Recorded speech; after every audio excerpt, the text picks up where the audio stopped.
Hola, me presento, mi nombre es Andrés Maldonado y hoy quiero hablarte de una de las cartas más representativas que la gente tiene más en su mente, sobre todo cuando no conocen el tarot, de los arcanos mayores, y es la carta de la muerte en el tarot Rider-Waite-Smith o el arcano número 3, el arcano sin nombre en el tarot de Marsella. Entonces, ¿por qué? ¿Por qué yo vengo hoy a hablar de la muerte? Porque acerca de este arcano, como es uno de los más representativos, pues sí que se ha creado bastante literatura, es una de las cartas de las que más se hablan, pero yo quise darle una vuelta. Pero para empezar, quiero decir que esta es una de las cartas que más impacto causa en el consultante, sobre todo, vuelvo a repetir, cuando no conoce el tarot, pero también en el tarotista novato, como me gusta llamarlo a mí, en los tarotistas que están empezando, que todavía digamos que no tienen cierta pericia o cierta experiencia dentro del tarot, y que quizá que aparezca la carta de la muerte pues causa un poco de temor, un poco de respeto también, ¿no? Porque digamos que la imagen a nivel iconográfico, la carta de la muerte pues es bastante potente, es bastante densa. Entonces, por eso quise venir hoy a hablar de la muerte, pero desde un punto de vista un poco distinto. Yo no quiero enfocarme en lo que dicen los autores, digamos, esotéricos o los autores del tarot, sino quiero mirar más allá de lo que significa la muerte. ¿Qué es la muerte? Porque claro, nos dicen, no, esta carta pues no hay ningún problema porque digamos que representa transformación, cambio, ¿no? Pero ¿por qué representa una transformación? ¿Por qué representa cambio, ¿no?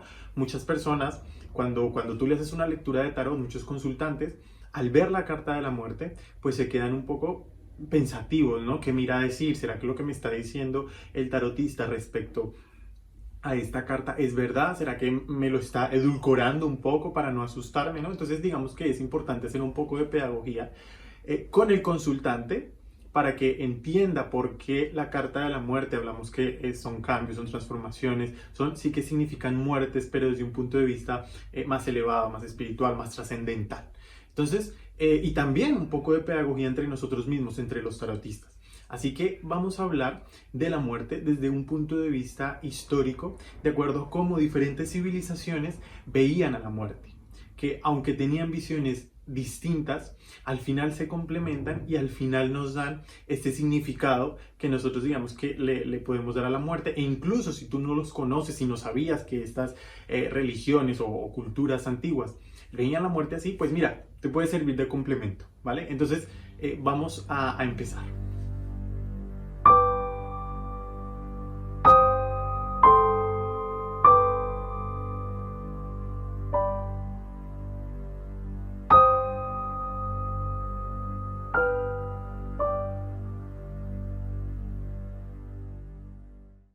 Listo.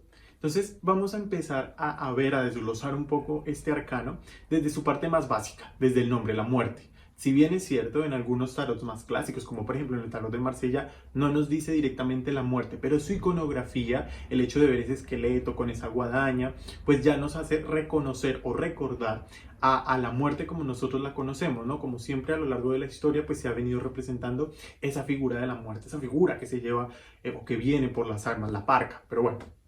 Entonces yo dije, bueno, vamos a buscar el significado en un diccionario. ¿Qué es la muerte? Entonces traje aquí tres significados y subrayé el primero, que es este, dice que la muerte es la terminación de determinados procesos de una entidad de los cuales dependía su identidad específica. O sea, lo que es o lo que era deja de ser en el momento de la muerte. El segundo significado es el fin de la vida. Y el tercero es la separación del cuerpo y el alma. O sea, digamos que este ya es un poco más trascendental, ¿no? Entonces, para empezar, tenemos que desde el código ético sabemos que nosotros no pronosticamos o no predecimos una muerte. Esos son temas bastante delicados. Sí que con la carta de la muerte nos podemos aproximar o ver ciertos peligros de nuestro consultante o en función de la pregunta que veamos también, ¿no?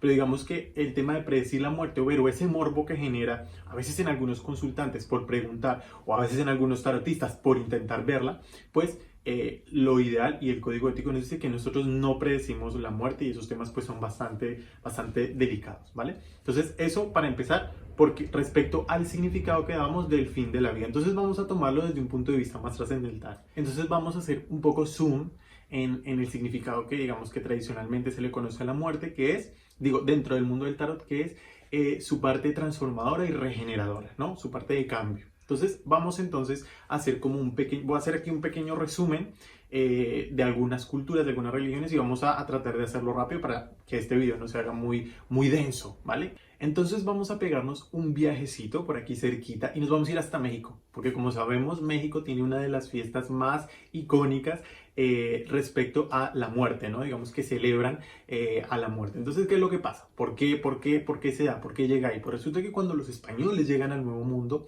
se crea un sincretismo entre las religiones, por ejemplo, de los aztecas que ya tenían, digamos que el culto a sus dioses a través de sacrificios, y llegan los españoles con su religión cristiana, y ellos, la religión cristiana ya tenía una celebración a todos los santos en donde también se veneraban ciertas reliquias. Entonces cuando llegan se crea ese sincretismo que al transcurrir del tiempo va a generar este culto a los muertos un día al año.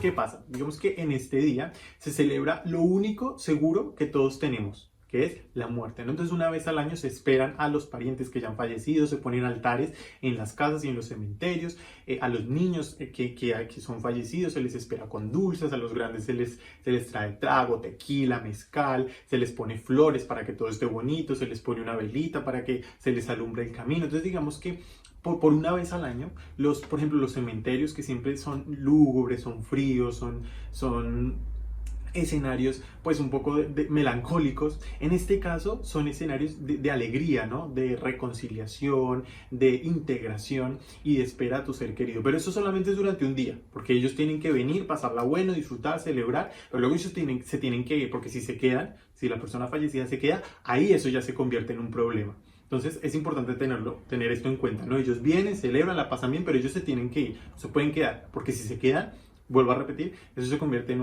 un inconveniente. Entonces, ¿qué es lo que pasa? Que aquí, digamos que la muerte pierde su significado, digamos, terrorífico, su significado melancólico y triste, porque sabemos que una vez al año nuestro familiar va a venir a compartir con nosotros. Entonces, digamos que aquí tenemos la primera visión de la muerte, ¿no? Ya vemos que es de transición, aunque haya habido una transición corpórea, pues digamos que a través del recuerdo siempre vamos a poder darnos un espacio para intentar acercarnos nuevamente a esa energía que ya partió o que ya transitó. Entonces bueno, digamos que, claro, los cristianos llegan al Nuevo Mundo, o los españoles propiamente dicho, pero es que los españoles ya han transitado, por las tierras españolas ya han transitado varias culturas, ¿no?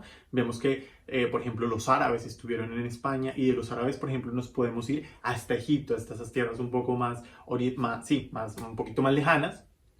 Y entonces aquí ya tenemos a los egipcios. Entonces, ¿qué pasa con los egipcios? Pues resulta que los egipcios también veneran un poco a la muerte. Ellos crean toda su magnificencia, toda su maravilla arquitectónica, todas sus creencias en torno a la muerte.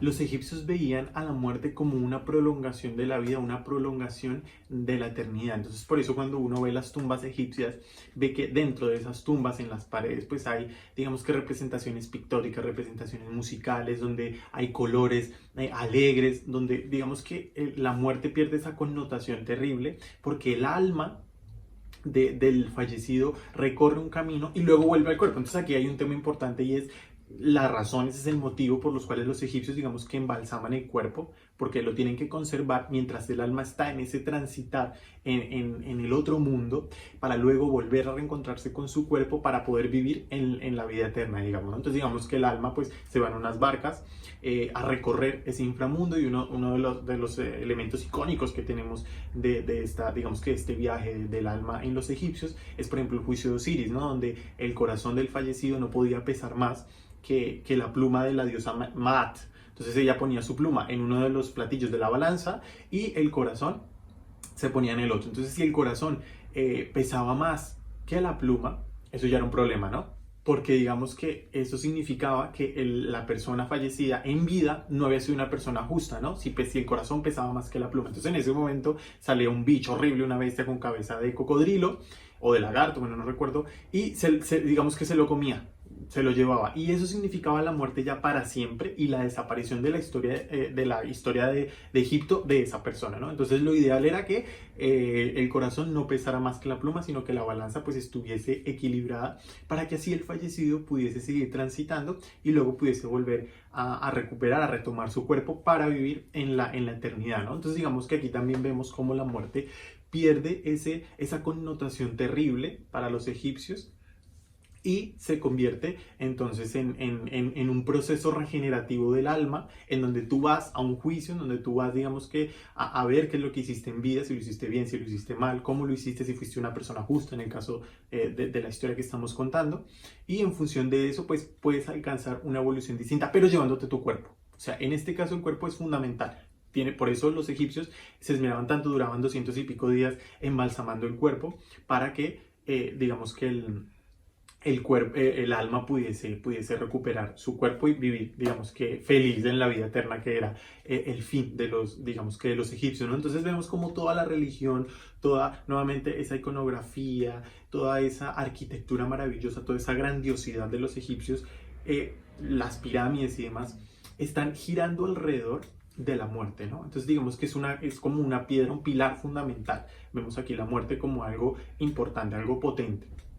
También desde afuera hacia adentro, ¿no? Siempre nos vamos a mirar cómo evolucionamos a nivel interior. Entonces, ahora hablando digamos que de la preservación de los egipcios del cuerpo para posteriormente la llegada del alma, tenemos a los hindúes, porque los hindúes hacen todo lo contrario. Para los hindúes el cuerpo no es fundamental a la hora de la muerte, porque resulta que es que los hindúes creen en la reencarnación. Entonces el cuerpo se convierte en un envoltorio momentáneo de esa vida en específico, y cuando el alma sale del cuerpo para nuevamente entregarse al proceso regenerativo de la reencarnación y luego tener, digamos que otro cuerpo en ese camino de reencarnación, entonces ellos ya pues digamos que no necesitan el cuerpo y lo queman, el tema de la cremación, y se lo entregan al Ganges, ¿no? A ese río dador de vida, y que digamos que de alguna manera también ayuda o acerca un poco a esa alma al proceso de la reencarnación. Entonces digamos que la religión hinduista o los hinduistas tienen como un sistema de castas que va en función digamos que del nivel de trascendencia que tu alma, o sí, como por niveles que tu alma tenga, y esos niveles están dados en función de los karmas y los dharmas. Entonces digamos que los karmas son las consecuencias un poco negativas de las acciones que tú hayas hecho en vida, y los dharmas son las consecuencias positivas de las acciones que tú hayas hecho buenas en vida, ¿no? Entonces digamos que aquí también vemos un poco la dualidad, también podríamos inclusive ver aquí a la rueda de la fortuna, la justicia, estas cartas kármicas, pero estamos hablando de la muerte. Entonces resulta que, bueno, como les decía, digamos que está dividido ese sistema hinduista por castas, ¿no? Y en función de la casta mayor, donde están los sacerdotes, o también hay una casta que es la casta de los soldados, de los campesinos, de los artesanos. Eso va en función a tu nivel de evolución espiritual, tu alma en dónde va a evolucionar, porque hasta que el alma no termine o no alcance una evolución o no termine, sí, como su proceso, pues no deja de reencarnarse. Entonces, por ejemplo, el otro día escuchaba en un podcast que nos decían que uno de los insultos más grandes para una persona hinduista es que le digan nacido una vez, ¿no? Porque es que si solamente ha nacido una vez, significa que el alma todavía está, como decía en el podcast, está cruda. Entonces todavía le falta un montón para poder alcanzar esa evolución. Entonces digamos que digamos que el que ellos desecharan ese cuerpo una vez, el alma sale de ese cuerpo, no significa que no lo cuiden, al contrario.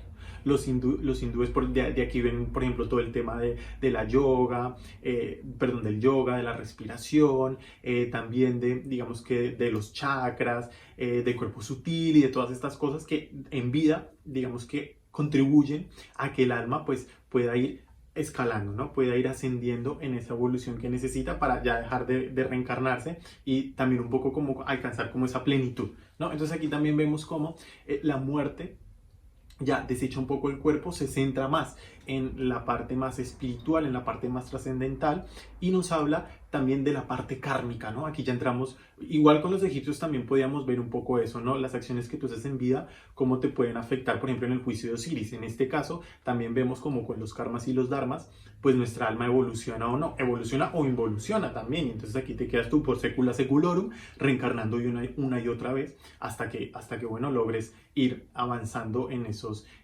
escalones.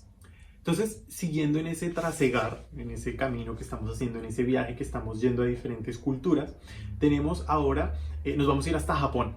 Porque los japoneses, digamos que una de sus religiones fundacionales, que ahora, digamos que ahora ya no es la más potente, pero en su momento sí fue una de las religiones que nos cuentan cómo fue la creación de Japón. Entonces aquí tenemos la religión del Shinto. Y esto es importante porque para los japoneses, a diferencia, por ejemplo, de los hinduistas y de los egipcios, para los japoneses el morir, la descomposición del cuerpo generaba ansiedad, generaba repudio, generaba repugnancia, generaba un poco de asco, ¿no? O sea, el hecho de que un cuerpo al morir se descompusiera, pues eso generaba un poco de temor. Entonces digamos que durante bastante tiempo para los japoneses la muerte era algo terrible. O sea, aquí volvemos a esa connotación un poco occidental que tenemos ahora de la muerte, una catástrofe tenaz. Entonces, ¿por qué? ¿Por qué los chinos por qué los japoneses veían a la muerte como algo asqueroso? Entonces, para contar por qué ellos lo veían de esa manera como tan impura la muerte, pues tenemos que remontarnos un poco a los mitos de la creación de Japón. Entonces tenemos que, digamos que Japón tiene su padre y su madre. Entonces los padres de la creación son Izanagi e Izanami. Entonces ellos se aman, ellos se gustan, empiezan digamos que la creación, inclusive hay unas historias, bueno aquí me voy un poquito, pero hay unas historias también un poco misóginas, ¿no? Y machistas de Izanagi contra Izanami. Izanami es la figura femenina, Izanagi es la figura masculina. Pero bueno, digamos que en términos generales ellos se quieren, ellos se adoran y en determinado momento Izanami muere. Entonces Izanagi emprende un viaje, digamos que sí, podríamos decir que por el inframundo empieza a buscar a su esposa, a su mujer, a su otra mitad, podríamos decir, y hasta que la encuentra, después de un montón de pruebas y después de encontrarla. Este viaje lo vemos en muchas culturas, en muchas historias, donde siempre como vamos a buscar a esa otra mitad, a ese amor, lo vamos a buscar al inframundo, porque no, digamos que no es posible que se muera, sino que no puede ser. Intentamos revertir esa muerte. Entonces, en este caso, Izanagi va a buscar a Izanami y cuando por fin la encuentra, se da cuenta que Izanami ha comido de los frutos de la muerte y se da cuenta que su cuerpo, al haber comido esos frutos de la muerte, al haber probado esos ríos de la muerte, Izanami, su cuerpo ha entrado en un grado de descomposición terrible. Entonces eso para Izanagi es muy impactante, le da muchísimo asco y él sale, se va corriendo. Entonces a partir de ese momento es que para los japoneses en el Shinto la muerte se vuelve símbolo de impureza y sobre todo esto riñe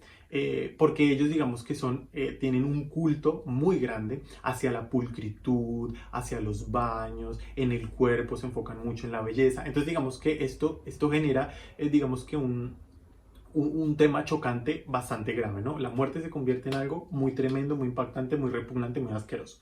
Así dicho de varias maneras. Pero resulta que eso se soluciona porque luego a Japón llega el budismo. El budismo viene de la India, pero antes de llegar a Japón ha pasado por un montón de sitios, entre ellos por China, y luego llega a Japón. Entonces, claro, cuando llega el budismo a Japón, se cambia un poco cambian un poco las tornas, porque ya la muerte deja de ser algo asqueroso, porque es que resulta que el alma reencarna. El budismo también tenemos la reencarnación, porque hablábamos de la India. Entonces, con el budismo nuestra alma reencarna, entonces el cuerpo ya al ser episódico ya no lo necesitamos. Entonces esa alma va a reencarnar nuevamente en un cuerpo bonito, bello, pulcro. Entonces ya no tenemos el problema de que que el cuerpo que deja pues entre en descomposición, ¿no? Entonces aquí también vemos cómo la muerte o cómo ese budismo le da una visión más trascendental a la muerte, ¿no? Al llegar, digamos que a Japón, porque pues ellos tenían ahí su idea de la descomposición bastante tenaz.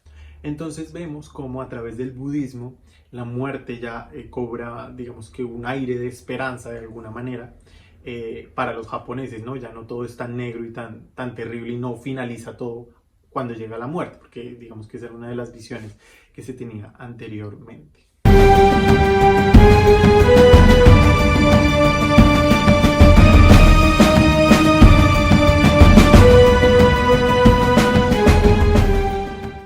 Entonces luego, hablando digamos que de esos cambios de paradigma, tenemos por ejemplo a los persas, que los persas digamos que los persas tienen varios nombres, pero ahora los podemos reconocer como los iraníes. Entonces resulta que ellos tenían digamos que hay una religión que es el zoroastrismo, que dentro del zoroastrismo encontramos a el mazdeísmo, que el mazdeísmo es una religión supremamente antigua, de más de 2500 años de antigüedad. Y resulta que ellos tenían al momento de la muerte, cuando digamos que cuando se produce la muerte, ellos tienen unas torres que se llaman las torres del silencio, que son unas torres construidas de piedra. Y en lo alto de esas torres, pues hay están abiertas al cielo las torres. Y entonces ahí se pone al cuerpo. Para que luego los buitres, pero esto no tiene ninguna connotación salvaje ni ninguna connotación macabra, digamos que esto es como algo más natural y trascendental. Entonces resulta que ellos ponen los cuerpos ahí para que vengan los buitres y se encarguen de devolverle a la tierra lo que le pertenece. Los buitres se los comen básicamente. Entonces digamos que esto es más o menos como en las culturas donde está la tradición de inhumar a los cuerpos, ¿no? Se le entrega a la tierra lo que le pertenece. El cuerpo sale de la tierra al nacer y vuelve a la tierra al morir, ¿no? Entonces, ellos en ese caso, a través de los buitres, que digamos que podríamos decir que llega a ser un ave sagrada, hacen que vuelva nuevamente el ciclo, o que empiece nuevamente el ciclo de la vida y de la muerte a través de los buitres. Entonces aquí vemos otra mirada, otra perspectiva también de la carta de la muerte, ¿no? Siempre también entramos nuevamente como en ese ciclo de regeneración. Siempre pasa algo más allá. O sea, cuando se produce la muerte, cuando encontramos la carta de la muerte, sabemos que algo más viene, que algo más va a pasar. La muerte nos marca finales, pero no solamente finales de vida, sino finales de proceso, finales de pensamiento, cambios importantes, que son cambios duros, que son cambios potentes, porque aunque durante estas culturas que hemos hablado y la última que nos falta, vemos como siempre hay algo más, siempre hay un motivo, o como por ejemplo en México o en Egipto son motivo un poco de celebración, la tristeza no deja de estar presente, porque igual las personas que digamos que se quedan en el momento terreno, las personas que se quedan en la tierra, o las personas que se quedan en este presente mundano, por llamarlo de alguna manera, pues sufren, porque ya no van a tener ese mismo contacto como físico, como más carnal, más del mundo, más de lo físico, aquí, ¿no? Tienen la esperanza, la certeza de que su ser querido va a trascender, va a evolucionar en otra cosa. Luego en Egipto va a volver a la vida, con el budismo va a reencarnar y demás, pero ya no lo vamos a tener aquí juntos. Entonces eso sí causa tristeza, ¿no? Entonces la muerte, cuando se presenta, nos muestra cambios potentes, cambios duros. Es un arcano mayor que tiene peso. Entonces es importante también hacer hincapié al momento de interpretar esta carta y de hacérsela entender al consultante. También en el momento de interiorizar a nosotros que los cambios con la muerte no son fáciles, no son sencillos, y que también inclusive la muerte generalmente llega en el momento que uno menos se lo espera, ¿no? Entonces también es importante, porque la muerte también nos alerta. También nos pone un poco en aquí va a pasar algo, aquí se va a presentar algo. Es importante que tengamos en cuenta esto también. Entonces, para ir concluyendo, para ir cerrando esas historias que yo les estoy contando acerca de la muerte en diferentes culturas, nos vamos a ir hasta China.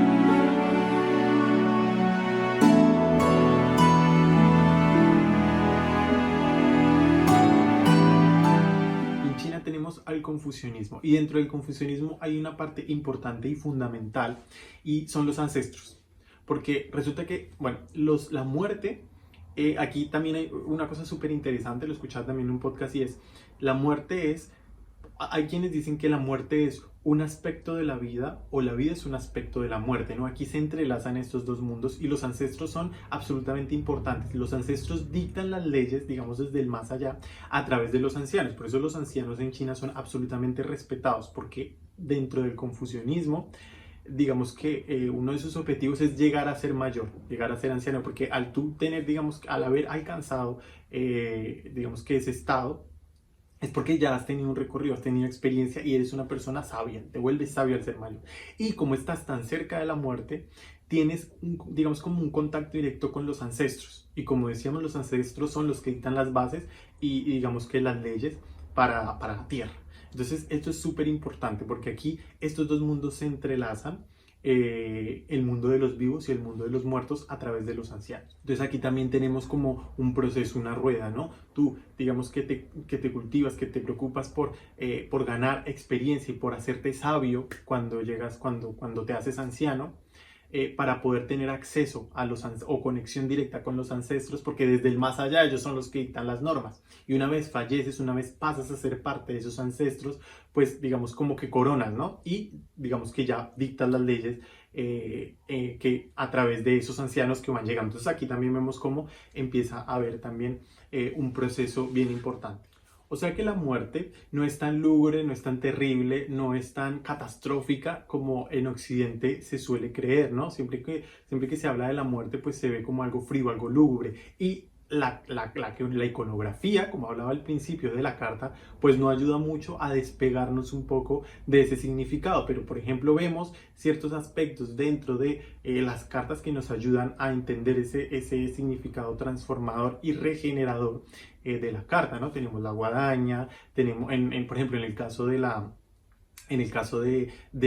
los tarots más tradicionales, como el tarot de Marsella, pues tenemos la guadaña, tenemos las cabecitas, tenemos también el color oscuro del suelo, tenemos el esqueleto. O sea, digamos que son ciertos aspectos que nos ayudan a nivel simbólico, que nos ayudan a entender el poder regenerador de la muerte. Y en el tarot Rider-Waite-Smith, pues tenemos la bandera, con esa flor que tiene, digamos, el estandarte que lleva a la muerte. También tenemos atrás, muy atrás de la carta, en la parte inferior, bueno, aquí está, ustedes la conocerán más que yo.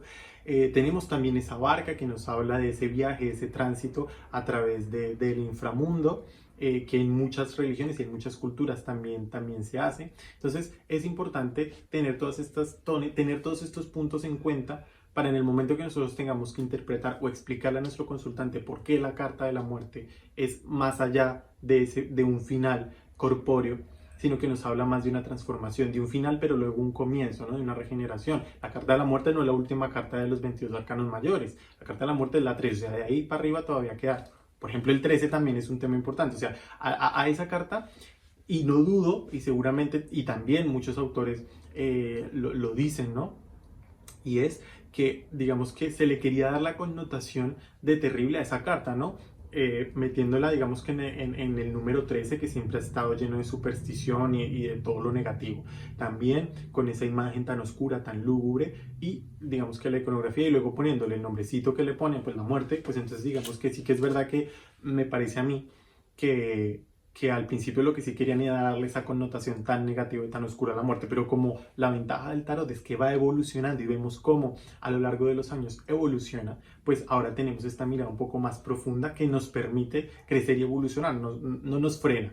¿No? No es una creencia limitante. Y esto es súper importante para los tarotistas, creo yo, que nuestras creencias no sean limitantes a la hora de hacer nuestras interpretaciones, ¿no? Nosotros podemos tener nuestras creencias porque pues somos humanos, eso es muy respetable, pero que esas creencias al momento de la consulta no se pueden convertir en barreras que nos impidan interpretar una lectura, digamos que correcta para nuestro consultante, ¿no? Entonces, como les comentaba, en esa evolución que podemos ver con el tarot, aquí voy a meter así como un poco la cuchara y voy a irme a otras cosas, y es también tener en cuenta muchos tarots nuevos, ¿no? Digamos que esos tarots que ahora se están creando también en su momento van a ser parte, creo yo, de ciertos tarots tradicionales. Entonces, por ejemplo, hay dos tarots nuevos, uno más que el otro, uno es del año pasado, el otro creo que es del año pasado, el otro es un poquito más anterior, pero digamos que son digamos, de este siglo XXI. Entonces el primero es el Everyday Enchantment Tarot, voy a dejar la imagen aquí para que ustedes lo vean, como la visión de esta autora nos muestra otra connotación de la muerte, que inclusive me da la impresión, o parecería mucho, a lo que hablábamos de los chinos, ¿no? Como quizá esta persona sabe que está más cerca de la muerte y entonces intenta quizá pasar conocimiento, transmitir conocimiento, creo que es la palabra correcta, a las generaciones pues más jóvenes, ¿no? Porque quizá va a trascender y su alma pues va a evolucionar. Vemos como inclusive parece como otro espíritu o inclusive un ángel, ¿no? Según las creencias de cada uno, pues también viene o también está cerca de esta persona que probablemente le quede mucho tiempo aquí en la tierra. Es una de las interpretaciones. Esta carta me gusta mucho, digamos que este tarot me gusta mucho precisamente por eso, porque vemos cómo la idea de la muerte evoluciona y sigue tomando otras connotaciones que nos aportan, ¿no? Y luego tenemos otro tarot que este es más moderno, que es el Gregory Scott Tarot, en donde vemos una muerte absolutamente bella y hermosa, ¿no? Inclusive lo único que nos hace referencia a la muerte es el nombre, el reconocerla también por el número, pero realmente con esta imagen pues las interpretaciones pues podrían ser infinitas, ¿no? Porque es como un todo, la posibilidad de transformar en un todo. Entonces, eso era lo que les quería comentar. Yo creo que es importante tener en cuenta los tarots tradicionales porque de ahí nace, digamos que el alma del tarot. Pero también me parece importante tener en cuenta ciertas visiones de algunos autores de ahora, del momento, de la época, que también nos complementan muchísimo y que también seguramente han estudiado un montón el tarot. Entonces esto era lo que yo les quería contar, lo que yo les quería compartir, como no solamente enfocándonos en literatura esotérica o en autores, por ejemplo, que tengan que ver respecto al tarot, sino también haciendo un barrido por otros temas, yéndonos por otras vías, pues también podemos encontrar información que nos complementan muchísimo la interpretación de los arcanos, ¿no? La información no ocupa espacio, entonces el conocimiento, entonces eso es fundamental. Y a mí que me gusta tanto lo que tiene que ver con la historia, con los procesos antiguos y demás, que creo que nos van llevando y y eso nos hace conocernos más a nosotros mismos como sociedad, como individuos. Entonces me gusta muchísimo porque a través de de esos otros caminos he podido también entender algunos arcanos del tarot. Así que espero que esta charla haya sido de su agrado, espero que no se les haya hecho muy densa y espero también que no se les haya hecho muy corta. Espero que nos podamos ver en otros espacios y por supuesto que participen en este Congreso Internacional del Tarot 2021 que va a ser una completa novedad y del cual estamos todos absolutamente expectantes. También muchas gracias a los organizadores por permitirme participar y espero que tengan un excelente día.